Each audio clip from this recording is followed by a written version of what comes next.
Tutors. Today, we're traveling back in time to one of the greatest civilizations in history, ancient Egypt. From mighty pharaohs and breathtaking pyramids to secret tombs and powerful gods, this civilization shaped the world in many ways you wouldn't believe. How did they build these massive structures? What secrets do mummies hold? And why did this incredible empire thrive for over 3,000 years? Stick around as we uncover the mysteries, achievements, and legends of ancient Egypt, all in one epic summary. History made simple, knowledge made fun. Let's dive in. Before we get started with the summary, and a detailed summary in fact, I'm going to give you like a short summary basically, which is that ancient Egypt was one of the world's most remarkable civilizations, flourished along the Nile River for over 3,000 years. It began around 3,100 BCE with the unification of Upper and Lower Egypt and lasted until its conquest by Alexander the Great in 332 BCE. Followed by the Roman rule in 30 BCE, this civilization is renowned for its achievements in architecture, art, governance, religion, and science.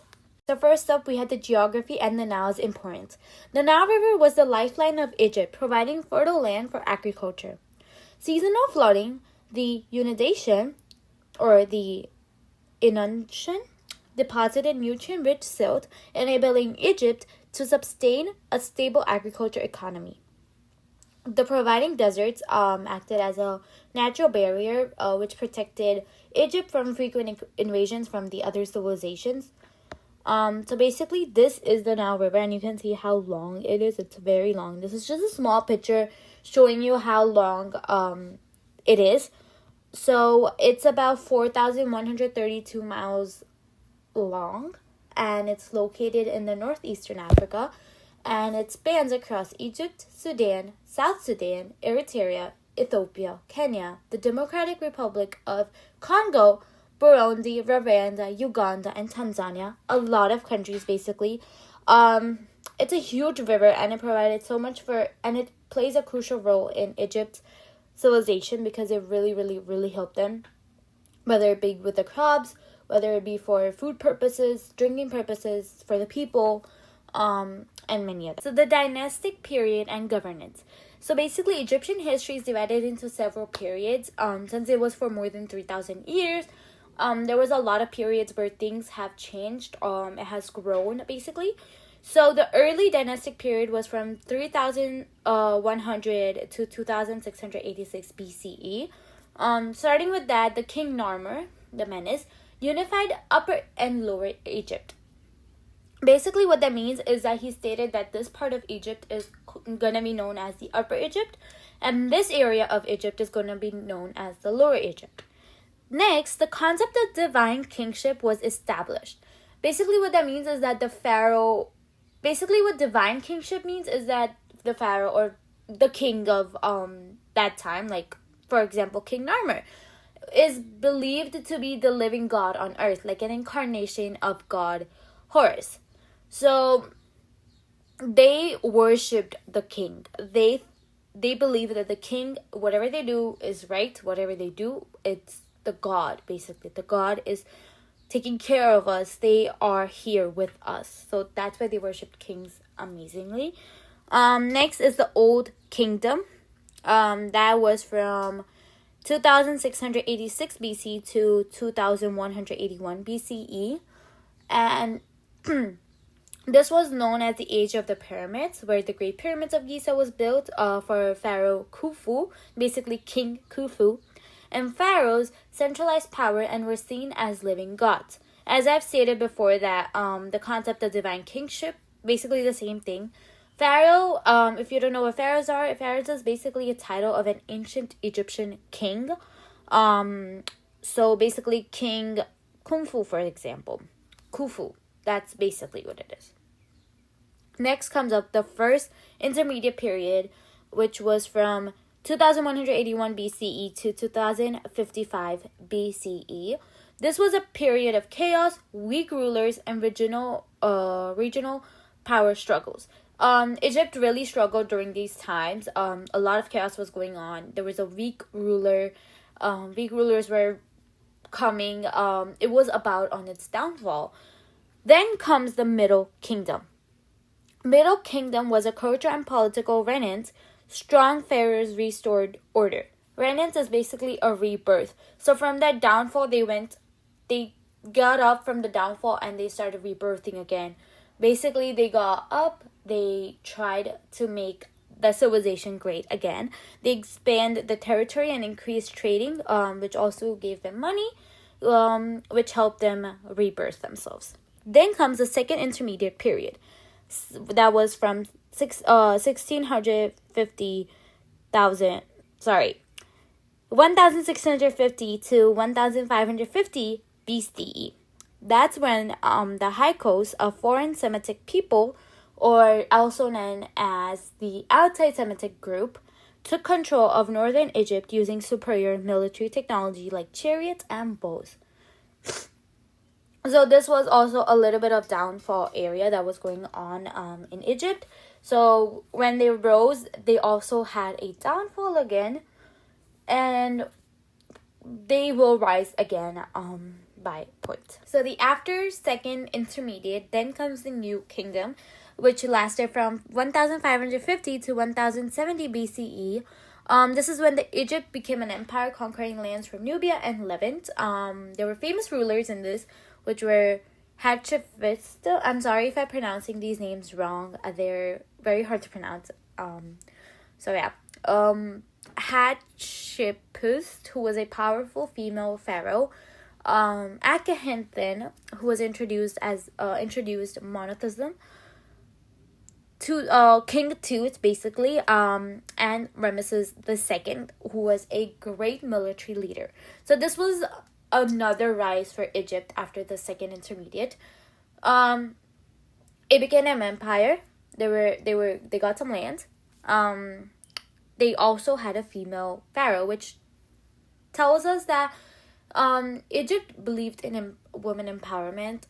They had women as their kings, if you want to say, because pharaoh means kings or queen perhaps too. But after this comes a really dark time in Egypt history, which is the third intermediate period, also known and late period. This was from 1070 BC to 332 BCE.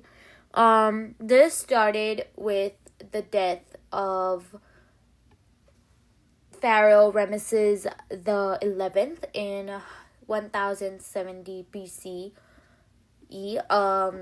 This was when a lot of decline and political instability was happening. It was considered with the late Bronze Age collapse of civilizations in ancient Near East and Eastern Mediterranean, including the Greek Dark Ages. So basically, Egypt declined due to invasions from Libyans, Nubians, Assyrians, and Persians. In 332 BC, Alexander the Great conquered Egypt, leading to the Greek Ptolemaic rule. The Ptolemaic rule is basically a blend of Greek and Egyptian cultures, which created a strong centralized government and a focus on trade and economic control. As I've told you, this was a very dark period in Egypt as they lost a pharaoh, who was a great ruler, by the way. They had a lot of invasions going on. They had political instability. They were not at all strong as they were before. So they had to do something. So Alexander the Great, who conquered Egypt, he basically, since there was also Greek Dark Ages going on, he said, let's have a blend of Greek and Egyptian cultures, basically combine them two, kind of, as you want to say, maybe you can say that, and create a strong centralized government. So they both became friends. Now comes the Roman period.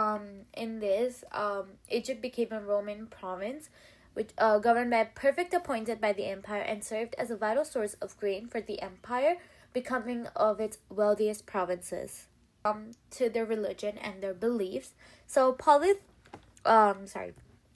polytheistic religion, which were basically major gods, were included, like Ra, son of the god, Osiris, god of the afterlife, Isis, mother of goddess, and the Anubis, god of mummification. Pharaohs were considered divine representatives of the gods, which I've already explained in the beginning of the video. Mummification, which is basically the mummies that we still find in the pyramids, was practiced to preserve bodies for the afterlife with elaborate tombs and grave goods. So basically what this was, that back then, or still kind of, they used to take the body of their pharaohs after they died and put them in a tomb and put them to protect them. They used to put them under pyramids or some good spaces and protected spaces from invasions basically. And they used to put them with what they would need, like foods and everything, jewelry, things that would they need in afterlife. So they believe that once someone is dead, or like a pharaoh or a king, once they are dead in the afterlife, if to provide them with a good happy afterlife, they give them stuff that will help them with a good life after they're dead, basically afterlife. And then comes the Book of the Death, which contains spells to guide souls to the afterlife. This was a practice that they used to do. They contained spells. They did spells basically to put after someone's dead. They would make sure that the soul goes to the afterlife. So they used to do spells on them. Then comes the achievements and their culture. Architecture, for example, pyramids, temples, Karnak, Luxor, and the Sphinx. Architecture was great in Egypt, as we still see the pyramids, which we're astonished by. They are amazing, and we still think, how did they do those? There are many theories on how pyramids were made, but that's another topic to talk about. They were just fabulous. I haven't been there, but I do want to be there. Hieroglyphics, a complex writing system later deciphered via the Rosetta Stone. They had a whole writing system of their own, and it was very, very complex than in today's state. Mathematics and engineering, they were very good in this. So they were like on top. Like this civilization was on top at the moment with the mathematics, engineering, medicine, calendar, everything. So they used for building projects and agriculture planning. As we can see, the pyramids, of course, they were engineering, architecture, all involved. Medicine, they had advanced knowledge in surgery, anatomy, and herbal medicine. They used to make medicines from herbs. It was amazing. This civilization has so many things that we use in today's date, which no one could have thought that it was coming from so back then. It's fabulous. And then the calendar, which developed a 365-day solar calendar, which is unbelievable. In that time, in the BCE, which we think about thousands of years ago, they made the 365-day solar calendar. Then comes the society and daily life. The social hierarchy. Pharaoh, noble priest. So first is pharaohs, then comes the noble priests, then comes the scribes and the officials, then comes the soldiers, then is the artisans or the merchants, then farmers, and then the slaves. So this is basically a pyramid. Now that we think of it, it's a pyramid. So I formed a pyramid for you guys to easily see it there. The pharaohs, then comes the priests, then the official nobles, then the soldiers, the merchant craftsmen, the peasants and the farmers, and then the slaves. Now comes women's rights. Egyptian women had more rights than any other ancient cultures. They could own property, initiate divorce, and as I've stated before, there was a female pharaoh.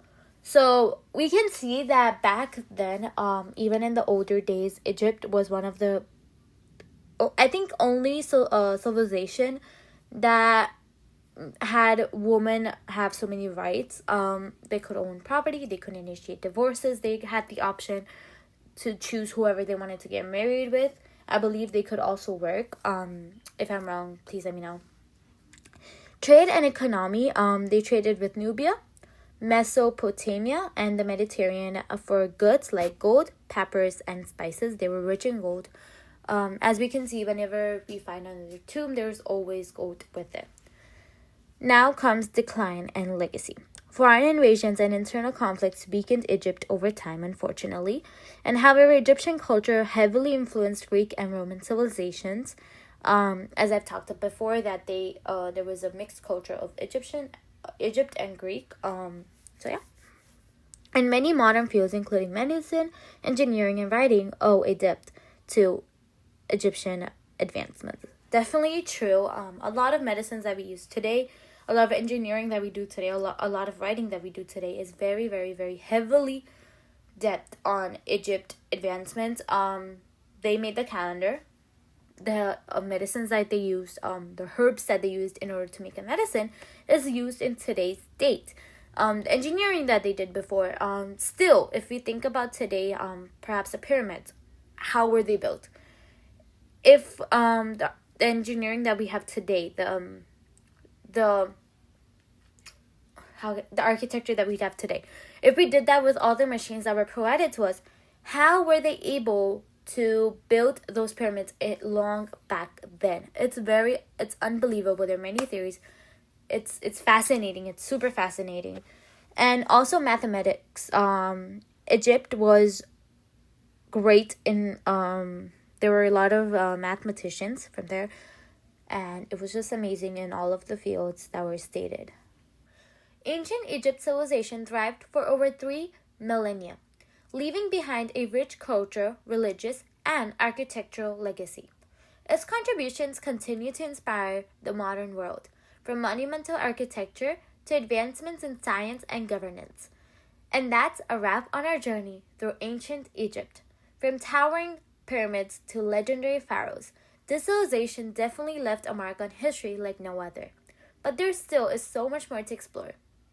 If you want to uncover more epic stories from the past, make sure to like, subscribe, and hit the bell icon so you can never miss an adventure. What fascinates you most about ancient Egypt? Drop a comment below. We'd love to hear your thoughts. Thanks for watching, and do remember, history made simple, knowledge made fun. See you in the next video. Bye!